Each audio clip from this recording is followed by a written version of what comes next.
মিশো থেকে একটা product order করেছিলাম। তো দেখো এটার ভেতরে চলো দেখে নিই কী আছে। অর্ডার করেছিলাম 4-5 দিন আগে মায়ের বাড়ির অ্যাড্রেসে। তো এখানে এসেছে, অফিস থেকে এসে দেখলাম মা অলরেডি খুলে ফেলেছে। তো এটা দেখো একটা ভেজিটেবল চপার।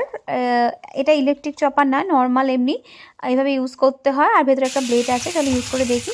ফার্স্টে কিছু ভেজিটেবলস নিয়ে নিয়েছি। দেখো এদিকে গাজর, এদিকে নিয়ে নিয়েছি বিনস, তারপরে নিয়ে নিয়েছি ক্যাপসিকাম কিছুটা, সব টুকরো টুকরো করে এর মধ্যে দিয়ে দিচ্ছি। আর নিয়ে নিয়েছি পেঁয়াজ কলি।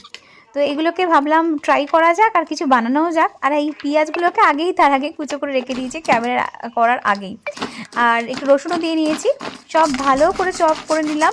তবে হ্যাঁ, প্রথমে একটুখানি অসুবিধা হচ্ছিল করতে, আটকে যাচ্ছিল, তারপর দেখলাম ইজি হয়ে গেল। আর ভাবলাম এগুলো দিয়ে কিছু বানিয়েও ফেলি। এর মধ্যে অনেকগুলি ভেজিটেবলস আছে।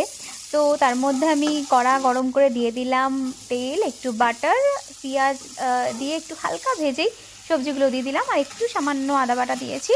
আর সব সবজিগুলোকে ভালো করে ভেজে নিয়ে একটু নুন দিয়ে নিলাম। আর ভালো করে ভাজা ভাজা হয়ে গেলে এর মধ্যে ফেলে দিলাম জল। বুঝতেই পারছো, স্যুপ রেডি হচ্ছে। আজকে কিন্তু চিকেন দিইনি, একদম ভেজিটেবল স্টু হচ্ছে এটা। এটা শরীরের পক্ষেও হেলদি। আর এর মধ্যে আমি কর্নফ্লাওয়ারও দিইনি, লাস্টে শুধু একটু ডিম গুলে এরকমভাবে দিয়ে নিয়েছি যাতে একটু ডিমের লেয়ারটা থাকে, ভালো লাগে। আর এক ফোঁটা সোয়া সস ইউজ করেছি। আর লাস্টে একটু গোলমরিচ গুঁড়ো দিয়ে দিলাম।